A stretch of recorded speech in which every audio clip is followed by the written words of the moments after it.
everybody. My name is Megan Marie Butler, and I am the Future of Work Strategist with Rizing. And today I have Paul joining me. Paul, do you want to introduce yourself a little bit?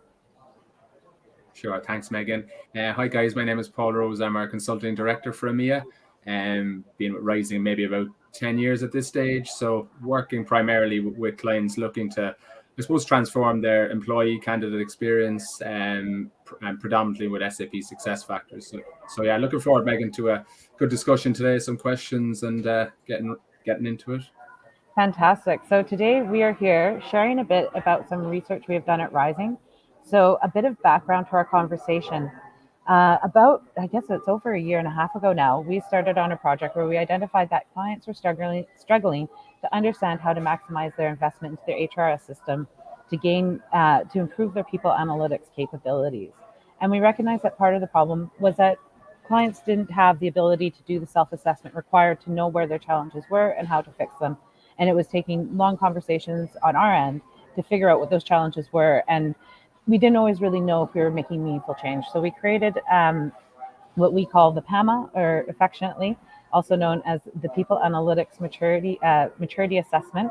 It's an assessment that we built on academic research. So the model is built on theory, and the assessment is built using available research that already identifies what the characteristics of immature, maturing, and mature organizations look like in the digital space, particularly with people analytics. So once we developed the assessment, we've been working for over a year now with clients, having them take the assessment and working with them to understand their needs. And from that, we've collected a really nice little sample set of data. It's not a huge sample at this time. We have, as I say, about 30 clients, but we were able to analyze the data, and we have a report coming out soon. And today I'm very excited to start talking a bit about what we found in the market and get Paul to help us kind of understand what those findings are. So, Paul, you have lots of experience with lots of clients, a lot of our high-profile clients over the last few years here. And I guess I just want to kick off by starting to talk about the general state of people analytics maturity in the market. So one of the big things we found was that the majority of people are not that mature, in all honesty.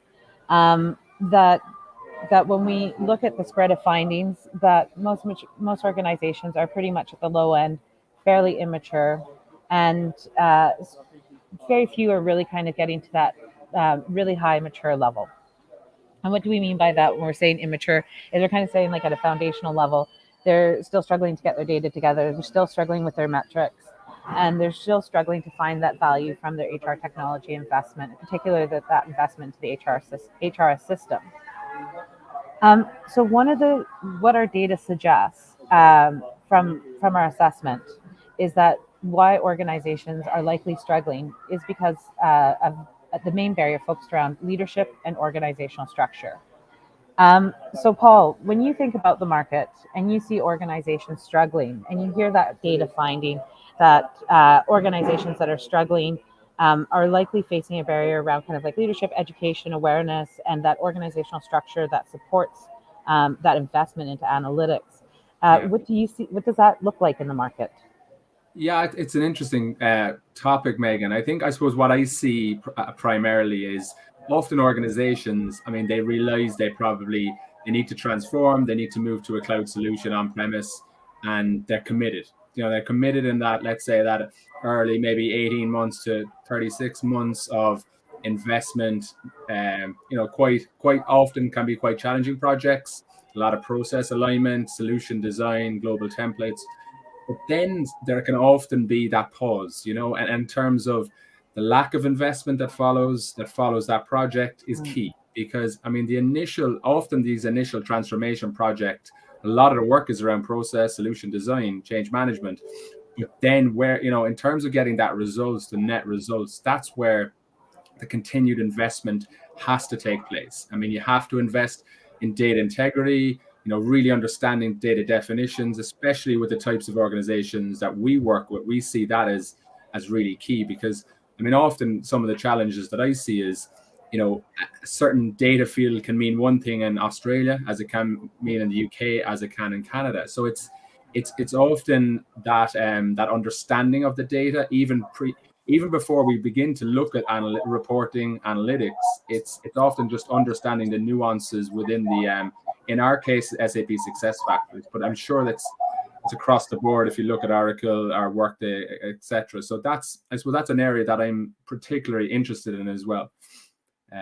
Also from a leadership perspective, you mentioned that as well. I mean, I guess it has to, like anything, it has to show value. It has to, like, investment for investment's sake isn't really going to cut it with, you know, CIOs, CFOs. So I suppose one example that I can think of was one of the clients we worked with, a large tech organization. They had never really invested in their HCM analytics previously, and they started with, you know, with the SAP and Rizing Lyra tool to actually look at per function. So if you look at marketing, IT, sales, looking at the attrition rates, and, you know, they began to pick up little snippets of information and insights, so to speak, that really valuable. And that's where you got that leadership buy-in. So again, I suppose to really build a business case around analytics, you need to have, you know, operational results derived from the reporting and analytics as well. So I thought that was one nice example. That mute button. Sorry. So just following up on that, kind of the ideas around that data and the data complexity, and getting that, you know, we have data that can mean multiple different things in different areas. One of the things that the research found was that immature companies, or companies with less mature people analytics functions, tended to operate out of more than one, like, data storage system, and at times multiple HRS systems even. Like, what does that look like when an organization is working with multiple HRS systems? What type of challenges are they facing in those situations? Hugely challenging in the sense that often I suppose they can maybe have customized applications. They could have, again, you could have a custom application where the data may mean one thing in one system and another in another. Or actually, it could be the same data field, and you're actually analyzing it in the context of something else. So that's hugely challenging for organizations. I mean, clearly from a reporting context, it's nice to have that master data source where you can feed your Active Directory, you have your payroll, your benefits, your time systems, and again, it's where you're truly going to get a little bit. You're going to get more consolidation around that. In certain circumstances, that it's not possible to achieve that because of maybe you have such process fragmentations or differences across regions. So that's an important point as well. So whatever we say about the importance of a global template, it has to make sense also from a practical standpoint. And often the partner, the best partners, I guess, we work extensively with Lace Partners, so a really strong change management company in the UK, and they speak a lot about the, I suppose, the importance of that change management work stream and understanding the changes that take place. When you're moving from legacy systems, and then you're focused, legacy systems were pretty, I suppose, built for HR, you could say, whereas systems like SuccessFactors, Qualtrics as well, built into SuccessFactors, you're really looking at employee experience. You're looking at candidate experience. How are we engaging with our candidates? I mean, we've done a lot of work as well with some of the large retailers, that well known, and the dynamic nature of recruiting is a key. It's such a big area. If you can't establish that, holistic candidate personalization or candidate relationship, then really going to be struggling to get the best talent. So that's again another rationale, I guess, for using the best systems out there and then consolidating onto the right solutions as well, such as SuccessFactors. That's really interesting. So bringing it together into one place is that powerful piece, and we always hear about that single source of truth. The other challenge that we notice that organizations have, particularly more immature organizations have, is that none of us are going to get away from Excel. It's the reality of life. It's just something that we do. And the most common tool we found after Excel was Power BI that people worked with. But we found that as companies matured, they were less likely to be working with Power BI and more likely to be working with products that had specific statistical packages. And we've noticed like lots of problems kind of around like, and not to say that there's a problem with Power BI, it's a great tool, it does good things. Excel is a great tool, it does great things. We're always going to be working with them. But why are less mature organizations working with those tools rather than accessing those same capabilities out of the SAP environment that's available there? I think it's $1 million question. I mean, I suppose, as you said, I think Power BI is a great tool. I suppose from again, if I look at the future and forget like necessarily, let's forget about the past for a minute or two. There's such a drive to, you know, to keep your people data within your people application landscape. Once companies start to veer away from that, then there is an element of risk involved. On top of that, within the Power BI tool versus a tool such as Rizing Lyra, SAP Cloud Analytics, like the advantages you have with Lyra, for example, is you have key metrics. You're thinking of cost of hire, time to fill, the attrition rates, headcount, active positions. So those are built in as, in essence, I suppose, out of the box, your golden standard, so to speak. So there's not custom. So, I mean, we constantly at Rizing preach that standardization. I mean, there's always going to be an element of configuration, but when you're dumping data from your HCM application into Power BI, you're really starting from scratch because, you know, you have no baseline essentially, or it's difficult to achieve a baseline. And again, it's not to say that it doesn't work, but is it the most viable application, or is it the most viable application long-term for both your IT function? Again, as a CIO, you want to have, it's nice to have your people data within your people data landscape. It's nice to have your people analytics as well within there. So I think just certain considerations that, and also you asked in terms of why companies do it. I mean, I think it's a skills thing. I think, let's be honest, a lot of the skills from developer perspective, software perspective, are possibly could be in that Microsoft sphere as well, certainly around Power BI. So there might have been a hesitance or reluctance, but more and more, I would say, in the last 18 months, Megan, as you alluded to, are, you know, they're looking at SAP, they're looking at HCM analytical tools, and they understand that even within the sector specific piece, you have comparisons that can be made across retail, utilities. So you're getting a lot of benefits with using that tool.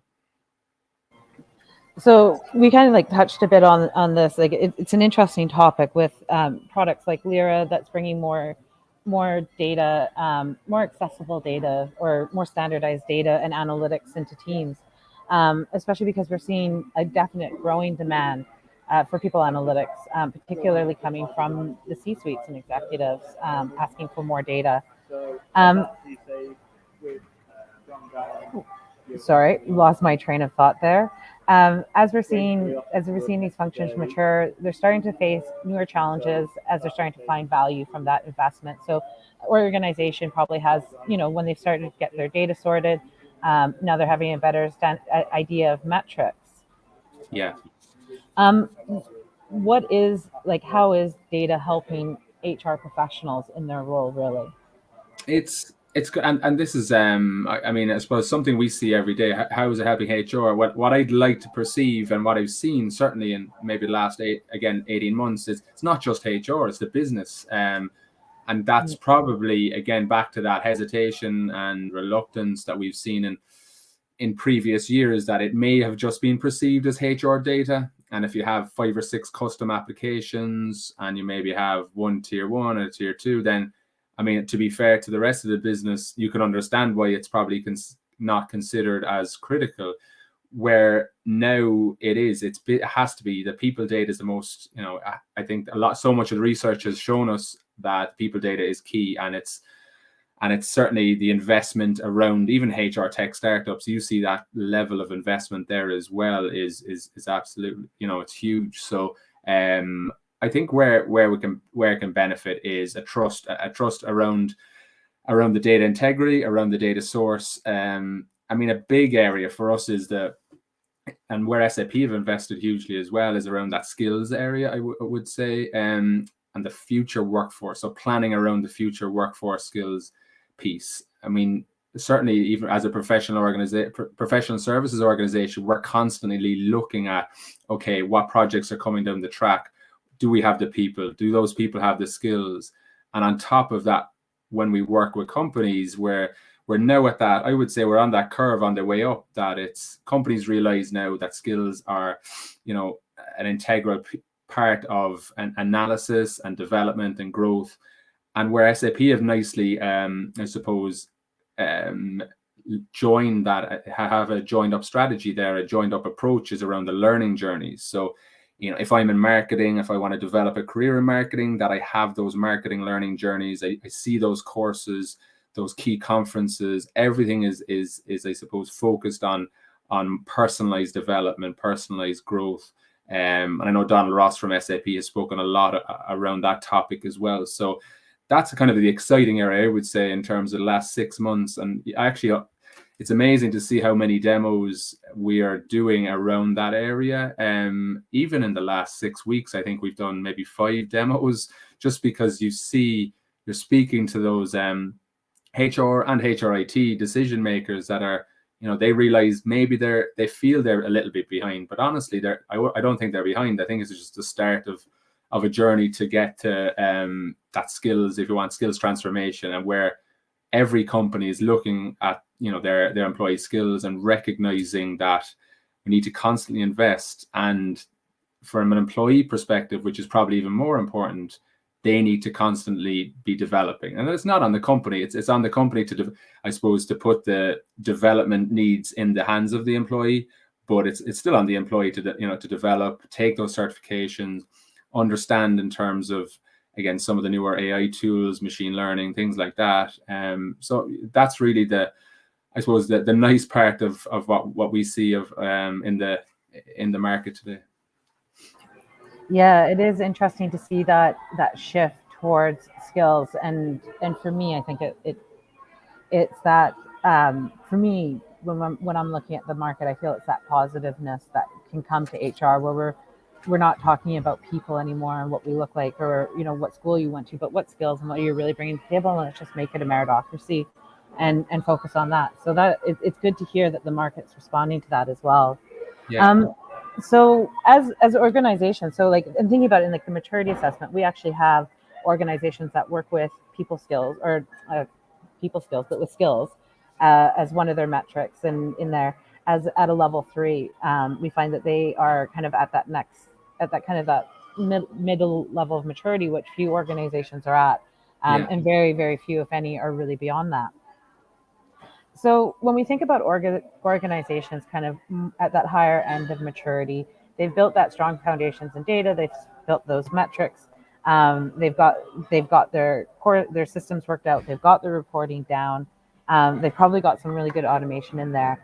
But what the data found was that also when we get into that level 3, organizations tend to kind of have 2 choices, it seems like, or maybe not 2 choices, but seem to be going in one of 2 directions.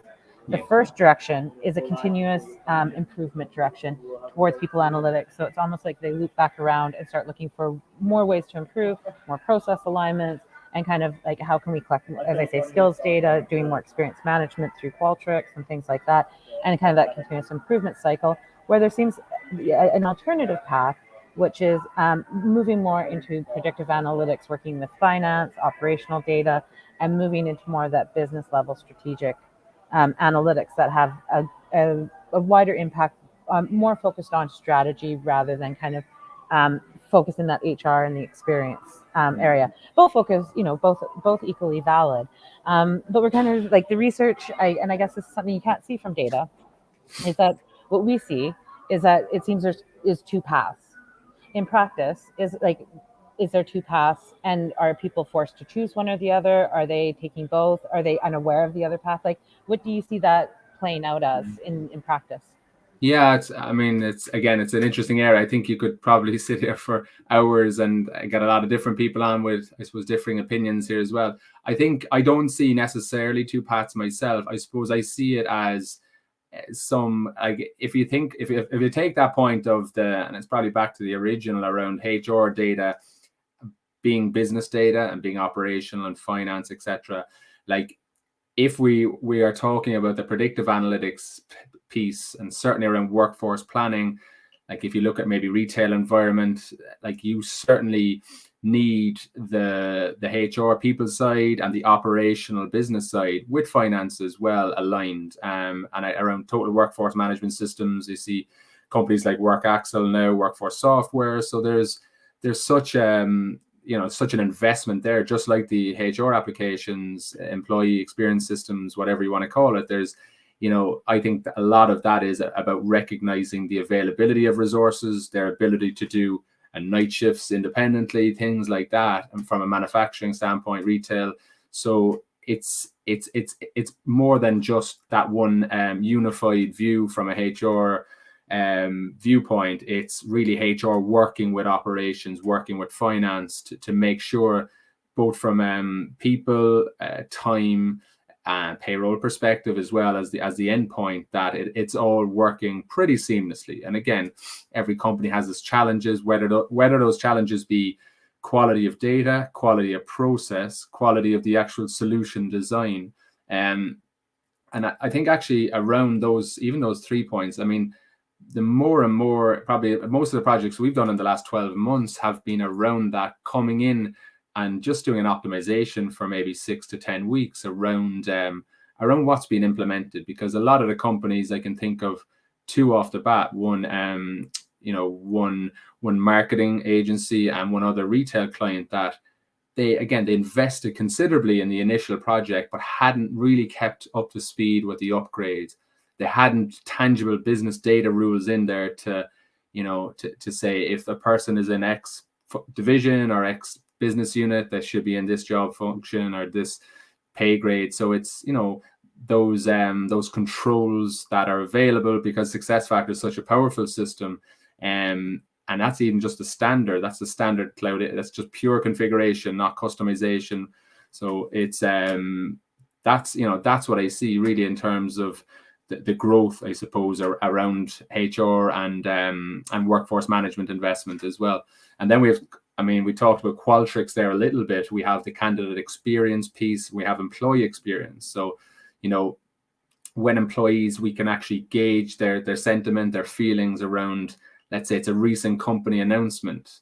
For some reason, over the last couple of years, we've had a lot of companies that have gone through mergers, acquisitions, quite a substantial amount as well. And the change management around that, because you're looking at two different cultures, but then all the systems are looking to be consolidated as well. So that's where we see, Qualtrics is really coming in a positive sense there, because some people, they're not interested, let's be honest, in terms of filling out surveys. They're not going to be honest, but you're still getting rich data from the majority of folk as well. So that's, and you can see the market value of Qualtrics in recent times as well. So that's something that SAP and Qualtrics have, from a solution perspective, really built something that's nice and can truly add value, and not just in a marketing sense, I suppose. That's some really good points there. So given that, we want to try and stick to half an hour today, and we have about 5 minutes left, we've talked about a lot of things. And I just want to kind of, let's have a little wrap up about this, about some of the products and what we talked about. So kind of the first thing we talked about was the challenges businesses were facing with their data and that bringing it together. And then then we kind of moved on and we talked about metrics and the challenge of setting those up in products like Power BI, and the amount of extra skills it actually requires to set it up in a product like Power BI versus doing something like investing in a product like Lyra or similar, where it comes standardized with metrics, and of course Qualtrics to help us with experience. But we also talked about senior leadership, change management, configuration of systems, reconfiguration of systems, optimization. It really kind of just shows, like, this investment into an HR system isn't just about buying a piece of software. No, absolutely. Go ahead. No, I was just no. Go finish your train of thought. Well, I was just thinking like it is a lot of pieces, and like in the people analytics maturity assessment in the PAMA when we developed it, we really considered and thought about what those investments into technology or into an HR system and developing your people analytics maturity look like. And one of the things that we noticed was that it wasn't just about that investment into the technology, but it was the non-digital activities that almost seemed more crucial at the end of the day, and really made that difference between an immature and a mature company. And you mentioned a great shout out to Lace Partners who we engage with to help with change management and do a fantastic job around that. Um, what is that piece of advice for somebody out there? They're struggling with their data, they're struggling with their metrics. They know they need to do a reconfiguration or an optimization. They know they're not making those investments into the non-digital activities.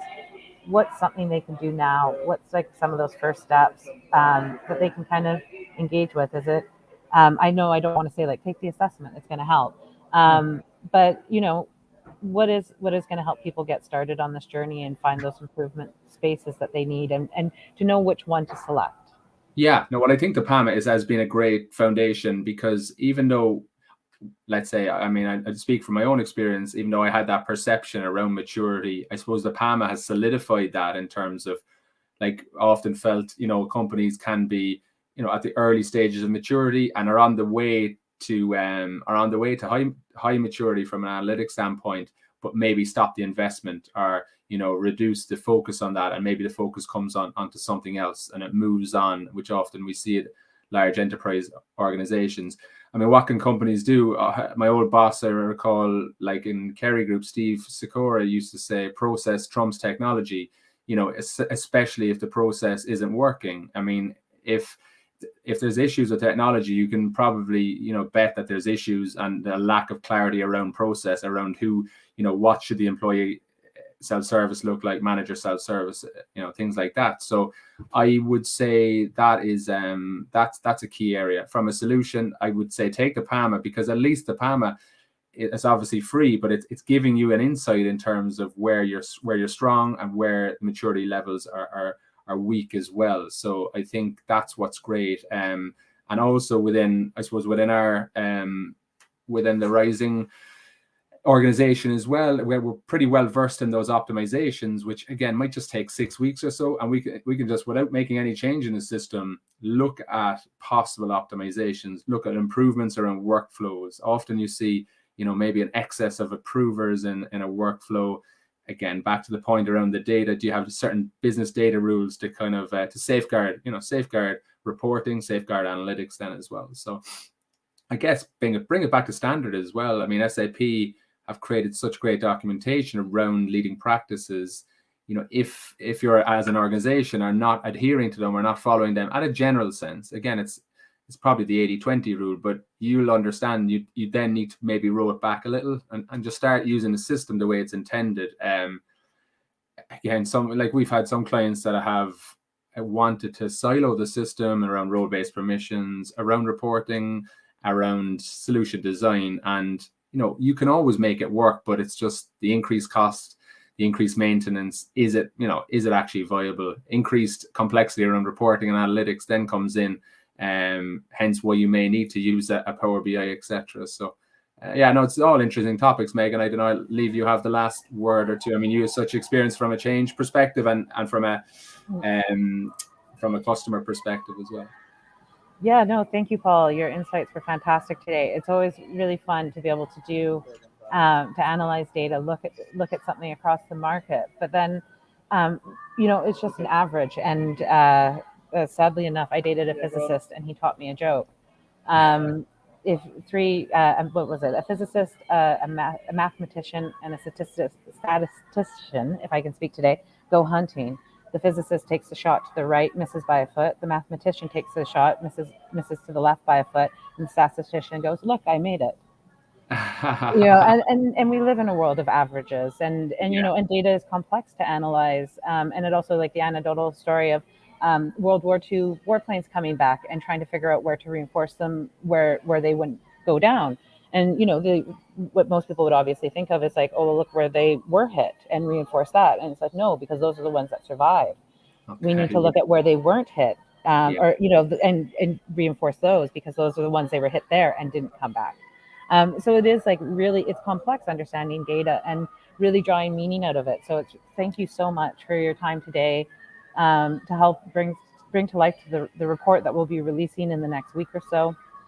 And fantastic to hear too. I really like the fact that I think for most people it can seem like a daunting task to improve their HR system, their people analytics, their data storage or data collection, whatever it is.